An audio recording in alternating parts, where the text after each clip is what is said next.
The arrangement and management of the early childhood classroom has a profound impact on how children feel, behave, and learn.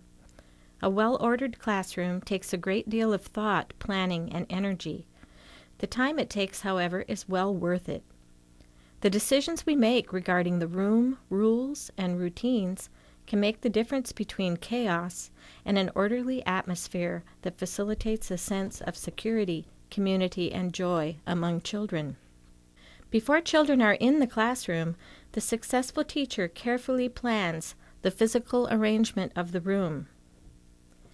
When looking at your room, consider the existing conditions, the conditions that cannot be changed, such as the placement of the doors, windows, sink, built-in shelves, and electrical outlets. Also, look at the flooring. Is it carpeted? Tile? Are there rugs available? Next, think about an area large enough for the entire group to meet together. These whole group meetings give children opportunities to engage in conversations with you and each other in ways that build community. They also provide an opportunity to introduce new materials and ideas to the children. 2 to 3 short meetings or circle times are recommended daily. The circle time area must be large enough for all children to sit comfortably without being crowded. If children are to sit in a circle or in rows, there should be physical indicators, such as tape or carpet squares, to show each child where to sit. Children's names are added to designate a space for each individual child. This will help provide structure for large group meetings.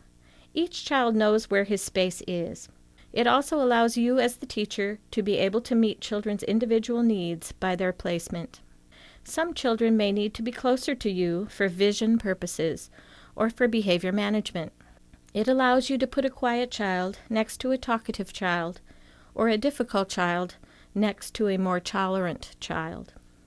There should be a wall in the large group area to display items that you and the children will be using each day. These items include charts that will help with management of the classroom.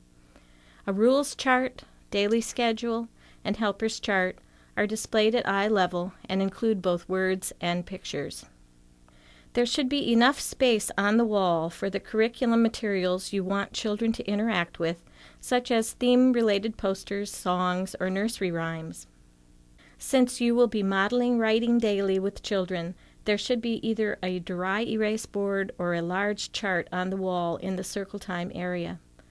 This allows children to see and hear you think out loud as you write and gives them opportunities to learn many concepts about print and writing. If space allows, a letter wall should be placed in this area. This gives children opportunities to interact with the alphabet in a meaningful way during large group time. A letter wall is placed no higher than children's eye level and is accessible to allow for interaction. Alphabet cards displaying the capital letter, lowercase letter, and a picture that represents that letter's sound is displayed in alphabetical order from left to right.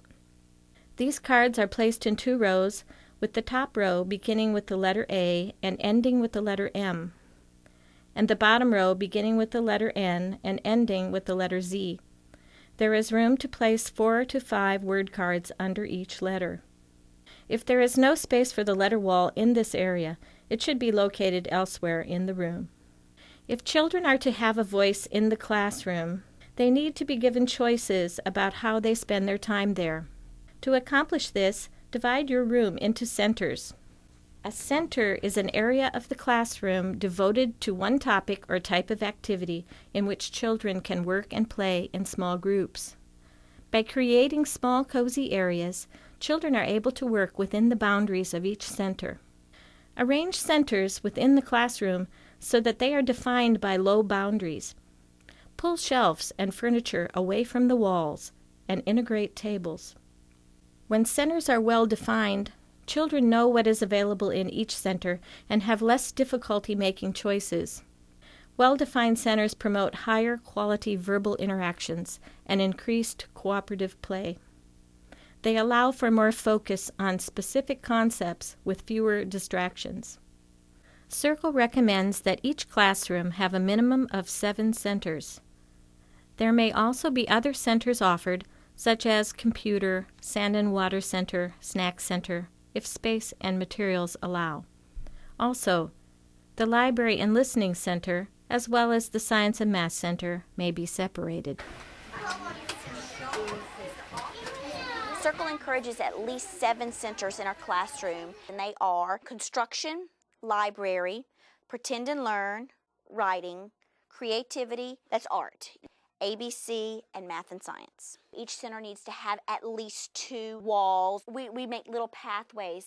It doesn't make sense to have the block center that is the very loud, active center next to the library that's supposed to be very, very quiet. Because there are times in the day where a child needs a quiet little warm space in the world and be by themselves. When considering the placement of these centers, think about the following suggestions. Allow for quiet areas to be located away from noisier ones. Some centers, such as art, cooking, and water play, require frequent cleanups. They should be located close to a sink and on a tile floor if possible.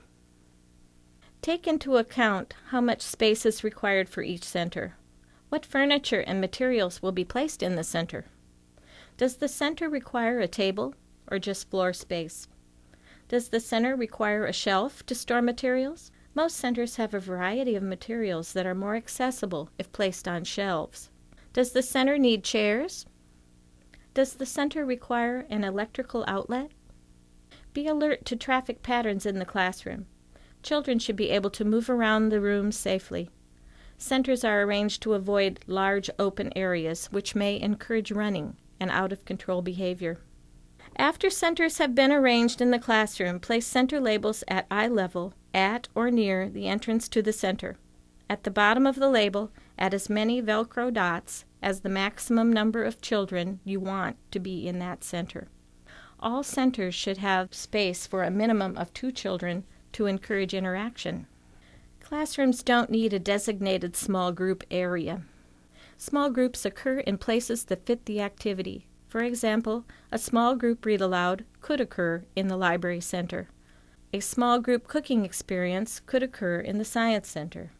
Children may be pulled into a small group during centers for 5 to 10 minutes. Small groups allow teachers to meet children's individual needs and provides children more opportunities for language development. Groups may be made up of children who are interested in a particular activity or who need more help with a new concept. Another important area in the room is a place for children to keep their belongings. This should be labeled with the child's name and picture if possible. My goal by the 2nd or 3rd week of school is to have their names plastered all over the classroom. I try to, in every center, have the child's name somewhere in that center. In the writing center here, we have their name cards. Very, very easy to do. Digital camera, sentence strip with their name. And we make posters with their names on them. And if they hear their names, that sparks interest. They feel like they have ownership in the classroom. When well-defined centers have been arranged around the room and labeled, the next step is adding materials. In order to create an environment where children can function independently, materials should be accessible and arranged in a way that allows them to get and return materials on their own. Labeling the shelves and containers will facilitate this independence. Labels include both the word and picture of the material. These pictures can be cut out from a teacher's supply catalog or found on the internet.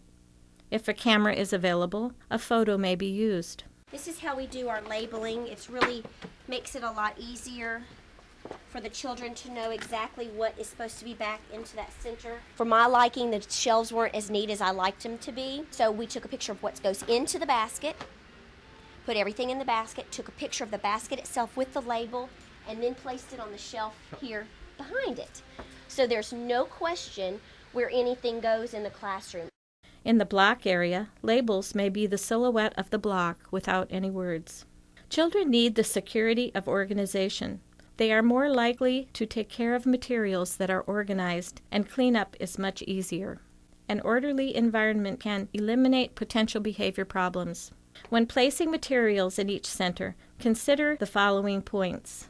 Materials should help children meet learning objectives. Provide basic materials at the beginning of the year. Throughout the year, rotate and provide new materials to spark the children's interest. There should be enough materials for everyone, but not so much that children become overwhelmed. There should be a variety of materials in each center. These materials should provide success for children at different levels and with different learning styles. Literacy materials should be included in every center in a meaningful way. Our objective is to help children to be readers and writers. To accomplish this, we must set up centers so that reading and writing is a natural part of each center. There should be some theme-related items in each center. At the beginning of the year, the Pretend and Learn Center should start out with a home setting. Throughout the year, change the setting to reflect the theme. From the first day of school and throughout the initial weeks, the establishment of rules and routines give children a sense of security in their new environment. Children learn what is expected in the classroom community, and they become more successful and independent. Teachers must have routines in place for all parts of the day. What will children do when they arrive, when they leave, when they go to centers, when they come to circle time, when they clean up? Routines must be implemented consistently and modeled with patience. How children's arrival is managed can set the tone for the entire day. Some routines have charts which can help the children both in knowing the routines and using print in a meaningful way. An attendance chart allows children to use their names in an authentic way as part of the classroom routine. When children arrive, they move their name from the home to the school. At the end of the day, they move their name back to the home. Children begin to make comparisons between their name and the names of other children. Classrooms need a few basic rules to help create a safe community. Post the rules in the circle time area and refer to them throughout the day as needed. Question the children about why they think a certain rule is important. Why is that important to walk in the classroom? Let the children make up some rules and how we want things done. How do we go down the hall in our school? Elijah, how do we go down our hall? Quietly. Quietly. Do we use inside voices or outside voices? Outside. We talk like this in our hallway? No. No. What do? We use our inside voices. A daily schedule is another opportunity for children to authentically interact with print. It helps young children predict the sequence of events and therefore to feel more secure and in control of their day.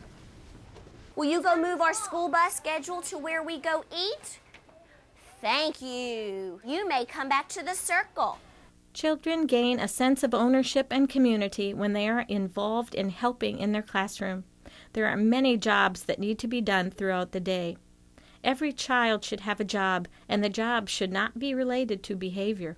Jobs can be changed every week instead of every day. This gives children an extended time to understand how to do the job. It's time to find new helpers today. Who will be our helpers? I can't wait to see. Everybody's got a stick. Oh, we need to add a new stick because we have a new friend today. Can you say hi to Liz Mara? Hi, Liz Mara. I'm glad you're here today. Let's write Liz Mara's name on her stick. L. The daily helper chart is our most important thing in the classroom. This is the very heart of setting routines. It gives the children a job to do. It gives them ownership of their place in the classroom, keeps them engaged. It's free-flowing and wonderful from there. Our leader is Melissa. What is it? Melissa is our leader today. Centers are set up to allow children to make choices of where they would like to play. Before center time, talk about each center and what children can do in that center. Next, hand out center name tags, calling a few children at a time. The child places his name tag on the sign in the center he is using, and then takes it with him when going to another center. If there is no room for his name, he will need to choose another center. Transition times occur throughout the day and can be especially difficult for young children. Transitions can provide opportunities for learning or can be a time of chaos. Plan transitions and encourage learning in the process. It's time to put our toys away. It's really interesting sometimes when we're doing cleanup or transition time and, everyone's at the rug and you notice Dusty hadn't made it here yet. He's off doing what he wants to do.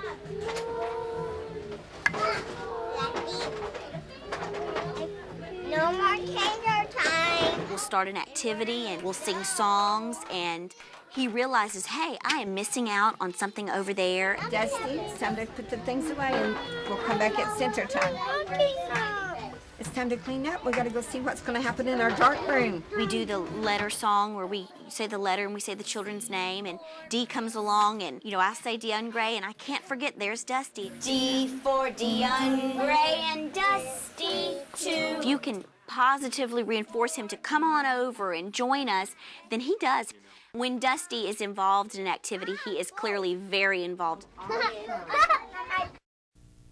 By carefully planning the arrangement of your room and implementing strategies for rules and routines, you can create an orderly classroom environment in which children can learn and work in harmony.